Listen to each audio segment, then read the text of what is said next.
So the next topic which is going to be discussed in cardiovascular system is angina pectoris or ischemic heart pain. So in this topic we are going to discuss definition, pathophysiology, types, causes, clinical features, complications, diagnostic test or investigation, then management and treatment part. सो सबसे पहले देखेंगे what is angina pectoris. सो इसे ischaemic chest pain भी कहा जाता है. इसका Latin phrase होता है strangling in the chest. So it is symptom complex which is caused by transient myocardial ischaemia. It is characterised by discomfort in chest. इसमें क्या होता है, इस्चेमिक कंडीशन प्रोड्यूस होती है मायोकार्डियम में.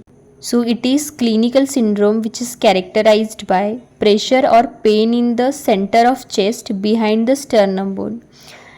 इसमें स्पेसिफिकली ब्रेस्ट बोन के बिहाइंड में चेस्ट के सेंटर में पेन और प्रेशर फील होता है. It occurs when heart muscle does not get enough blood supply because of narrowed और ब्लॉक्ड कोरोनरी ब्लड वेसल. जो आर्टरी हार्ट को ब्लड सप्लाई करती है वो ब्लॉक या फिर नैरो हो जाने की वजह से हार्ट मसल को प्रॉपर ब्लड सप्लाई नहीं हो पाता, जिसके वजह से हार्ट में मायोकार्डियल इस्चेमिक कंडीशन प्रोड्यूस होती है, जिसकी वजह से पेन फील होता है सेंटर ऑफ चेस्ट में और प्रेशर फील होता है. सो दिस इज़ अंजाइना पेक्टोरिस. उसके बाद हम लोग डिस्कस करेंगे पैथोफिजियोलॉजी ऑफ अंजाइना पेक्टोरिस. सो सबसे पहले ब्लड वेसल्स में होता है वेसोस्पाज्म. जो वेसल्स होती है वो कॉन्ट्रैक्ट होती है, वहाँ पे स्टेनोसिस की कंडीशन आ सकती है. सो ब्लड वेसल का स्पाज्म होने की वजह से कोरोनरी आर्टरी से जो ब्लड है वो इनसफिशिएंट फ्लो होता है. So insufficient blood flow through coronary artery, जिसके वजह से मायोकार्डियम में जितना भी ब्लड है उसका सप्लाई डिक्रीज हो जाता है. There is decreased oxygen supply to myocardium. So जो ऑक्सीजन की डिमांड है वो इंक्रीज हो जाती है, जिसको मायोकार्डियल हाइपोक्सिया भी बोलते हैं. So it stimulates the pain receptor. Hypoxia की कंडीशन होने की वजह से पेन रिसेप्टर स्टिम्युलेट होते हैं, जिसके वजह से चेस्ट में डिस्कम्फर्ट और पेन फील होता है. उसी को कहा जाता है angina pectoris. So this is the pathophysiology of angina pectoris. Then we are going to discuss types of angina pectoris. So there are 3 types. First is chronic stable angina, second is unstable angina, and third is Prinzmetal's variant angina. हम लोग तीनों को detail में discuss करेंगे. So first is chronic stable angina. इसी को fixed stenosis या फिर डिमांड इस्चेमिया भी कहा जाता है. So in this condition there is chronic narrowing of coronary arteries due to atherosclerosis. So इसमें क्या होता है, ब्लड वेसल्स की जो नैरोइंग होती है वो बहुत टाइम से चलती आ रही है, मतलब क्रॉनिक नैरोइंग होती है ब्लड वेसल्स की due to atherosclerosis. So this is the condition when the fat is deposited in the endothelium of blood vessel. Blood vessel की जो इनर लाइनिंग है अगर उसमें फैट का डिपॉजिशन हो रहा है, जिसके वजह से ब्लड वेसल्स की थिकनिंग हो रही है, उसी को कहा जाता है एथेरोस्क्लेरोसिस. सो ये कंडीशन की वजह से क्या होता है, ब्लड वेसल की नैरोइंग हो रही है and this is chronic narrowing, जिसके वजह से प्रॉपर ब्लड सप्लाई नहीं हो पा रहा है हार्ट की मायोकार्डियम को. सो इसी को कहा जाता है क्रॉनिक स्टेबल एंजाइना. सो इसमें क्या होता है, tissue become ischaemic particularly during time of increased oxygen demand. जब ऑक्सीजन की डिमांड बढ़ जाती है, अगर ब्लड सप्लाई प्रॉपर नहीं हो रहा है तो टिश्यूज़ जो है वो इस्चेमिक बन जाते हैं, इसलिए इसे डिमांड इस्चेमिया भी कहा जाता है या फिर fixed stenosis. So it last for less than 5 minute. 5 minute से कम टाइम तक ही लास्ट करता है. It is relieved by rest करने से यह आराम भी हो सकता है. It can produce due to emotional stress और ड्यूरिंग एक्सरसाइज. अगर बॉडी का ओवर एक्सर्शन हो रहा है, इमोशनल स्ट्रेस की वजह से भी ये प्रोड्यूस हो सकता है. सो this is chronic stable angina. Then second is unstable angina. So it is caused by formation and dissolution of blood clot within the coronary artery. अगर कोरोनरी आर्टरी में कोई ब्लड क्लॉट का फॉर्मेशन हो रहा है जिसके वजह से ऑब्स्ट्रक्शन प्रोड्यूस हो रहा है तो उसे अनस्टेबल अंजाइना कहा जाता है.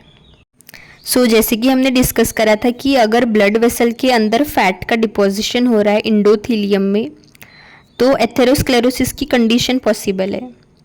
जो नॉर्मल कंडीशन में क्या होता है, ब्लड वेसल्स की जो इनर लाइनिंग है इंडोथीलियम वो सिक्रीट करती है नाइट्रिक ऑक्साइड एंड प्रोस्टासाइक्लिन जो कि प्रिवेंट करते हैं क्लॉट फॉर्मेशन को. अगर इंडोथीलियम डैमेज हो रही है यहाँ या वहाँ पर फैट का डिपोजिशन हो रहा है तो nitric oxide and prostacyclin secrete नहीं होंगे तो जिसके वजह से क्लॉट का फॉर्मेशन होके वो ब्लड वेसल को ऑब्स्ट्रक्ट करेगा. अगर ये ऑब्स्ट्रक्शन की वजह से ब्लड वेसल में प्रॉपर ब्लड सप्लाई नहीं हो रहा है, अगर मायोकार्डियम में ब्लड सप्लाई नहीं हो रहा है तो उसे कहा जाता है unstable angina. It last for more than 5 minutes. 5 minute से ज़्यादा तक ये रह सकता है and it occur at rest की पोजिशन पे भी angina pectoris can be seen. This is unstable angina. Then third is Prinzmetal's variant angina.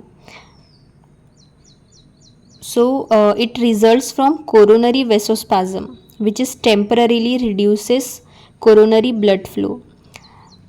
ये जो है अगर ब्लड कॉन्ट्रैक्ट हो रही है, स्पाजम हो रहा है ब्लड वेसल में तो उसकी वजह से टेम्पररी जो है ब्लड फ्लो रुक सकता है या फिर रिड्यूस होएगा तो उसी को कहा जाता है प्रिंजमेटल्स variant angina.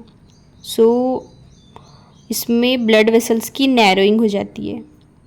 It occur during night, mostly during night या फिर रेस्ट के पोजीशन पे ये देखने को मिल सकता है.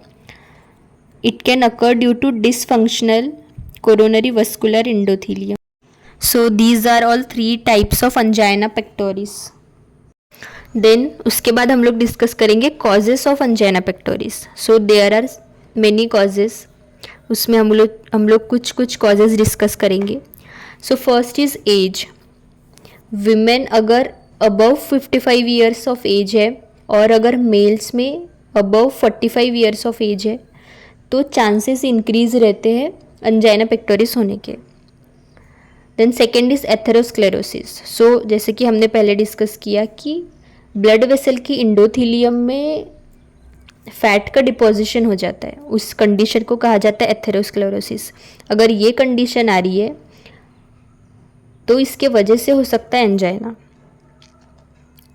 Then third is smoking.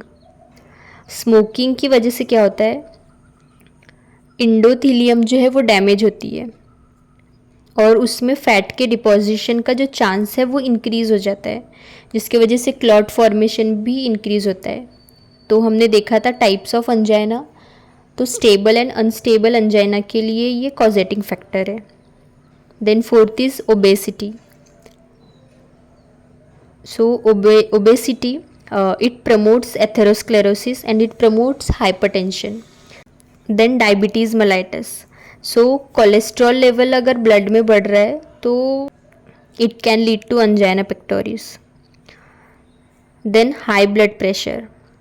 अगर आर्टरी में हाई ब्लड प्रेशर की वजह से अगर आर्टरी के इंडोथीलियम में कोई डैमेज हो रहा है या फिर हार्डनिंग हो रही है आर्टरी की तो ब्लड सप्लाई डिक्रीज होएगा which can leads to angina. Then high blood cholesterol level or triglycerides. It accumulates in the artery which ultimately leads to atherosclerosis which is main cause of angina. Then excessive intake of fat or salt. Then heavy meal. Heavy meal में क्या होता है, oxygen demand बढ़ जाती है heavy मील intake करने से. Then emotional stress and family history of coronary artery disease. Then अगर कोई ब्लॉक्ड आर्टरी है कोई भी कंडीशन की वजह से स्टेनोसिस हो रहा है तो ultimately it can lead to stenosis. Then coronary artery spasm हो रहा है आर्टरी में तो it is the cause. Then microvascular constriction, अगर जो छोटी छोटी कैपिलरीज है या फिर माइक्रोवस्कुलेचर है उसमें अगर कॉन्ट्रैक्शन हो रहा है या कंस्ट्रिक्शन हो रहा है तो ब्लड का सप्लाई जो है वो रिड्यूस होएगा, so it can ultimately leads to angina. So these are some causes of angina pectoris. उसके बाद डिस्कस करेंगे clinical features. So first is chest pain. It is the main clinical features which is shown in angina pectoris. First is chest pain, then second is squeezing type of pain, so the character of pain is squeezing type. Then heaviness and tightness in chest, patient may feel heaviness in chest discomfort can be seen. Then pain can spread to jaw, arm, shoulders, back, teeth and abdomen. So the pain is not restricted to the chest, it can spread to the different part of the body. It lasts for about 1 to 15 minutes. Then weakness can be feel, then nausea, vomiting and sweating. These are some clinical features of angina pectoris. सो इसका complication देखेंगे. So heart attack is one of the commonest complication which angina pectoris had. Then we are going to discuss diagnostic evaluation and investigation for angina. So first is medical history. So patient में देखेंगे कि अगर उसको पहले से अगर कोई history है हार्ट अटैक की या फिर हाइपरटेंशन है या डायबिटीज़ मेलाइटस है तो ये कंडीशन नोट करना है कि पेशेंट को अर्लियर कोई मेडिकल हिस्ट्री रही है क्या. Then second is ECG. Record the electrical activity of the heart. It estimates the proper working of heart. Then stress test perform कर सकते हैं. Then echocardiogram can be performed. Then coronary angiography भी देख सकते हैं ताकि blood vessels में coronary arteries में कोई blockage तो नहीं है. Then blood test can be done. इसमें cardiac enzymes increased मिल सकते हैं. Then we are going to discuss treatment part of angina pectoris. So first is medical management. So अगर क्लॉट फॉर्मेशन हो रहा है तो उसके लिए एंटीकोएगुलेंट्स दे सकते हैं. देन अगर हाइपरटेंशन है, इंक्रीज्ड ब्लड प्रेशर है तो beta blockers can be given. Then calcium channel blockers can be given. अगर हाई कोलेस्ट्रॉल लेवल है तो कोलेस्ट्रॉल लोअरिंग एजेंट दे सकते हैं. Then second is surgical treatment. Then first is coronary artery bypass surgery can be done if there is any atherosclerosis or any clot formation. Then second is percutaneous transluminal coronary angioplasty. So this is about angina pectoris. Then we will back again in next video with next topic.